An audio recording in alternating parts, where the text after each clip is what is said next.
ನರಸೀಪುರದ ತೋಟದ ಮನೆಯಲ್ಲಿ ಲೈಂಗಿಕ ದೌರ್ಜನ್ಯ ನಡೆದಿದೆ ಎಂಬುದಾಗಿ ದೂರನ್ನ ಸಂತ್ರಸ್ತ ದಾಖಲು ಮಾಡಿದ್ದು, ಆ ದೂರಿನ ಆಧಾರದ ಮೇಲೆ ಸೂರಜ್ ರೇವಣ್ಣ ಅರೆಸ್ಟ್ ಆಗಿದ್ದಾರೆ. ಅಸಹಜ ಲೈಂಗಿಕ ದೌರ್ಜನ್ಯ ಕೇಸ್ನಲ್ಲಿ ಸೂರಜ್ ರೇವಣ್ಣ ಅವರನ್ನು ಅರೆಸ್ಟ್ ಮಾಡಿದ್ದಾರೆ. 377, 342, 506 ಅಡಿ ಪ್ರಕರಣವನ್ನು ದಾಖಲು ಮಾಡಿಕೊಳ್ಳಲಾಗಿದೆ. ದೀರ್ಘ ವಿಚಾರಣೆ ನಡೆಸಿದಂತಹ ಪೊಲೀಸರು ಅರೆಸ್ಟ್ ಮಾಡಿದ್ದಾರೆ. ಐಪಿಸಿ ಸೆಕ್ಷನ್ 377 ಬಲವಂತವಾಗಿ ಅತ್ಯಾಚಾರ, ಅಕ್ರಮವಾಗಿ ಬಂಧನದಲ್ಲಿಟ್ಟು ಅತ್ಯಾಚಾರವನ್ನು ಎಸಗಿರೋದು 342. ಅಸಹಜ ಲೈಂಗಿಕ ದೌರ್ಜನ್ಯ ಕೇಸ್ನಲ್ಲಿ ಸೂರಜ್ ರೇವಣ್ಣ ಅರೆಸ್ಟ್ ಮಾಡಿದ್ದು ಒಟ್ಟು 3 ಕೇಸ್ಗಳನ್ನು ದಾಖಲು ಮಾಡಿದ್ದಾರೆ. 3 ಸೆಕ್ಷನ್ಗಳ ಅಡಿಯಲ್ಲಿ ಕೇಸ್ಗಳು ದಾಖಲಾಗಿವೆ. ಸುದೀರ್ಘ ವಿಚಾರಣೆಯನ್ನು ನಡೆಸಿದ್ದಾರೆ. ನಿನ್ನೆ ಸಂಜೆ 7:30ರಿಂದ ಮುಂಜಾನೆ 4 ಗಂಟೆಯವರೆಗೂ ಕೂಡ ವಿಚಾರಣೆಯನ್ನು ನಡೆಸಲಾಗಿದೆ. ಅಸಹಜ ಲೈಂಗಿಕ ದೌರ್ಜನ್ಯ ನಡೆದಿದೆ ಎಂಬುದಾಗಿ ದೂರನ್ನ ಕೊಟ್ಟಿದ್ದರ ಹಿನ್ನೆಲೆಯಲ್ಲಿ ಈ 3 ಸೆಕ್ಷನ್ಗಳ ಅಡಿಯಲ್ಲಿ ಕೇಸನ್ನ ದಾಖಲು ಮಾಡಿದ್ದಾರೆ. ಜೀವ ಬೆದರಿಕೆ, ಅಸಹಜ ಲೈಂಗಿಕ ದೌರ್ಜನ್ಯ ಮತ್ತು ನನಗೆ ಬೆದರಿಕೆ ಹಾಕಿದ್ದಾರೆ ಎಂಬುದಾಗಿ ಆತ ಕೊಟ್ಟಂತಹ ದೂರಿನ ಆಧಾರದ ಮೇಲೆ ತನಿಖೆಯನ್ನ ನಡೆಸಿ ಈಗ ಅರೆಸ್ಟ್ ಮಾಡಿದ್ದಾರೆ. ಮತ್ತಷ್ಟು ಮಾಹಿತಿ ಪಡೆಯೋಣ ನಮ್ಮ ಪ್ರತಿನಿಧಿ ಮುರಳೀಧರ್, ಸದ್ಯ ಸೂರಜ್ ರೇವಣ್ಣ ಅಸಹಜ ಲೈಂಗಿಕ ದೌರ್ಜನ್ಯ ಕೇಸ್ನಲ್ಲಿ ಅರೆಸ್ಟ್ ಆಗಿದ್ದಾರೆ. ಸೊ ಮುಂದಿನ ಬೆಳವಣಿಗೆಗಳೇನೆಲ್ಲ ಆಗತ್ತೆ ಕಾನೂನಾತ್ಮಕವಾಗಿ? ದಿವ್ಯಾ, ಇವರ ವಿರುದ್ಧ ಈಗ ದಾಖಲಾಗಿರುವಂತದ್ದು ನಾನ್ ಬೇಲಬಲ್ ಕೇಸ್, ಅಂದ್ರೆ ಜಾಮೀನು ರಹಿತ ಪ್ರಕರಣ ಆಗಿರುವಂತದ್ದು. ಅದರಲ್ಲೂ ಕೂಡ ಅಸಹಜ ಲೈಂಗಿಕ ಕ್ರಿಯೆ ಪ್ರಕರಣದ ಅಡಿಯಲ್ಲಿ ಅವರನ್ನ ಬಂಧನಕ್ಕೆ ಒಳಪಡಿಸಿದ್ದಾರೆ ಪೊಲೀಸರು. ಅಂದ್ರೆ ಇದರಲ್ಲಿ ದೊಡ್ಡ ಮಟ್ಟದ ಸಂಕಷ್ಟ ಎದುರಾಗುವಂತ ಸಾಧ್ಯತೆಗಳೇ ಹೆಚ್ಚಾಗಿರುವಂತದ್ದು. ಇದು ಜಾಮೀನನ್ನ ಪಡ್ಕೊಳ್ಳಿಕ್ಕೆ ಸಾಧ್ಯ ಇಲ್ಲ. ಸದ್ಯಕ್ಕೆ ಅವರನ್ನ ಪೊಲೀಸ್ ಕಸ್ಟಡಿಗೆ ಪಡ್ಕೊಳ್ಬೇಕು. ಪೊಲೀಸ್ ಕಸ್ಟಡಿಗೆ ಪಡ್ಕೊಂಡು ಅಲ್ಲಿಂದ ವಿಚಾರಣೆಯನ್ನ ಮಾಡಿ ಅದಾದ ನಂತರ ನ್ಯಾಯಾಂಗ ಬಂಧನಕ್ಕೆ ಕಳಿಸುವಂತ ಪ್ರಕ್ರಿಯೆಗಳಾಗಂತದ್ದು. ಈಗ ಯಾವ್ದಾದ್ರು ಒಂದು ಮಹಿಳೆಯ ಮೇಲೆ ಯಾವ ರೀತಿಯಲ್ಲಿ ಅತ್ಯಾಚಾರವನ್ನ ಮಾಡಿದ್ರೆ ಆಗ ಯಾವ ಸೆಕ್ಷನ್ ಗಳನ್ನ ಹಾಕ್ತಾರೆ, ಅದೇ ರೀತಿಯಲ್ಲಿ ಇದು ಪುರುಷನ ಮೇಲೆ ನಡೆದಿರುವಂತ ಅತ್ಯಾಚಾರ ಪ್ರಕರಣ. ಆ ಹಿನ್ನೆಲೆಯಲ್ಲಿ ಆತನಿಗೂ ಕೂಡ ದೊಡ್ಡ ಮಟ್ಟದ ಸಂಕಷ್ಟ ಎದುರಾಗುವಂತ ಸಾಧ್ಯತೆಗಳಿದಾವೆ. ಇನ್ನೊಂದು ಇದು 377 ಆದ್ರೆ ಮತ್ತು 342 ಏನಿದೆ ಅದು ಕೂಡ ಅಕ್ರಮವಾಗಿ ಬಂಧನದಲ್ಲಿ ಇರಿಸಿಕೊಂಡು ಒಬ್ಬ ವ್ಯಕ್ತಿಯ ಮೇಲೆ ಅತ್ಯಾಚಾರವನ್ನ ನಡೆಸಿರುವಂತದ್ದು ಅಂತೇಳಿ ಆರೋಪ ಇರುವಂತ ಸೆಕ್ಷನ್ ಅದು.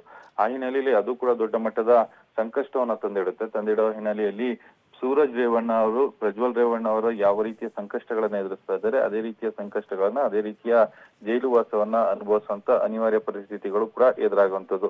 ಈಗ ಸದ್ಯಕ್ಕೆ ಅವರನ್ನ ನ್ಯಾಯಾಧೀಶರ ಮುಂದೆ ಹಾಜರುಪಡಿಸಿ ಇಡೀ ಪ್ರಕರಣದಲ್ಲಿ ಮಾಜರನ್ನ ಮಾಡಬೇಕು. ಜೊತೆಗೆ ಆತನಿಂದ ಒಂದಷ್ಟು ಡಿಜಿಟಲ್ ಎವಿಡೆನ್ಸ್ ಗಳೇನಿದೆ ಅದನ್ನ ವಶಕ್ಕೆ ತೆಗೆದುಕೊಳ್ಬೇಕಾದ ಹಿನ್ನೆಲೆಯಲ್ಲಿ ಆತನನ್ನ ಪೊಲೀಸ್ ಕಸ್ಟಡಿಗೆ ಪಡ್ಕೊಳ್ತಾರೆ. ಪೊಲೀಸ್ ಕಸ್ಟಡಿಗೆ ಪಡ್ಕೊಂಡ ಬಳಿಕ ಮತ್ತೆ ನ್ಯಾಯಾಧೀಶರ ಮುಂದೆ ಹಾಜರುಪಡಿಸಿ ಅದಾದ ಬಳಿಕ ನ್ಯಾಯಾಂಗ ಬಂಧನಕ್ಕೆ ಕಳಿಸ್ಕೊಡ್ಬೇಕಾಗತ್ತೆ. ಇಷ್ಟೆಲ್ಲಾ ಪ್ರಕ್ರಿಯೆಗಳ ನಡುವೆ ಸರ್ಕಾರ ಮತ್ತೊಂದು ಹೆಜ್ಜೆಯನ್ನು ಇಡುವಂತ ಸಾಧ್ಯತೆಗಳು ಕೂಡ ಇದಾವೆ. ಎರಡೂ ಪ್ರಕರಣವನ್ನು ಕೂಡ ಸಿಐಡಿಗೆ ವರ್ಗಾವಣೆ ಮಾಡುವಂತದ್ದು. ಅಂದ್ರೆ ಸೂರಜ್ ರೇವಣ್ಣ ಸಂತ್ರಸ್ತ ಯುವಕನ ಮೇಲೆ ಕೊಟ್ಟಂತ ಪ್ರಕರಣ ಏನಿತ್ತು ಅದನ್ನು ಕೂಡ ಬ್ಲಾಕ್ ಮೇಲ್ ಪ್ರಕರಣ, ಅದು ಅಂದ್ರೆ ಎಕ್ಸ್ಟ್ರಾಕ್ಷನ್ ಅಂತಾನೆ ಹೇಳ್ತೀವಿ, ಆ ಪ್ರಕರಣ ಸುಲಿಗೆ ಮಾಡೋ ಪ್ರಕರಣವನ್ನ ಆತ ಕೊಟ್ಟಿದ್ರು.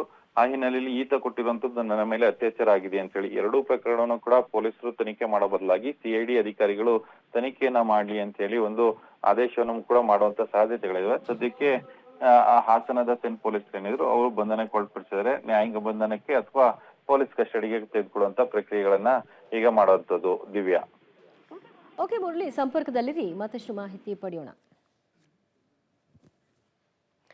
ಅಸಹಜ ಲೈಂಗಿಕ ದೌರ್ಜನ್ಯ ಕೇಸ್ನಲ್ಲಿ ಸೂರಜ್ ರೇವಣ್ಣ ಅರೆಸ್ಟ್ ಆಗಿದ್ದಾರೆ. ಸದ್ಯ ದೊಡ್ಡ ಮಟ್ಟದ ಸಂಕಷ್ಟದಲ್ಲಿ ಸಿಕ್ಕಾಕೊಂಡಿದ್ದಾರೆ ಸೂರಜ್ ರೇವಣ್ಣ.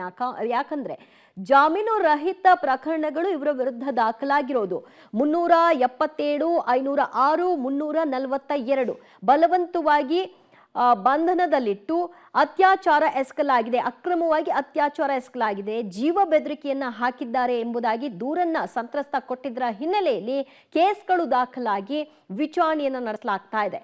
ಸದ್ಯ ಸೂರಜ್ ವಿರುದ್ಧ 3 ಐಪಿಸಿ ಸೆಕ್ಷನ್ಗಳು ದಾಖಲಾಗಿವೆ. 3 ಸೆಕ್ಷನ್ಗಳ ಆಧಾರದ ಮೇಲೆ ತನಿಖೆಯನ್ನ ನಡೆಸಿದ್ರು. ನಿನ್ನೆ 7:30ರಿಂದ ಮುಂಜಾನೆ 4 ಗಂಟೆಯವರೆಗೂ ಕೂಡ ವಿಚಾರಣೆಯನ್ನ ನಡೆಸಿದಂತಹ ಪೊಲೀಸರು ನಂತರ ಬೆಳಗ್ಗೆ ಅವರನ್ನ ಅರೆಸ್ಟ್ ಮಾಡಿದ್ದಾರೆ.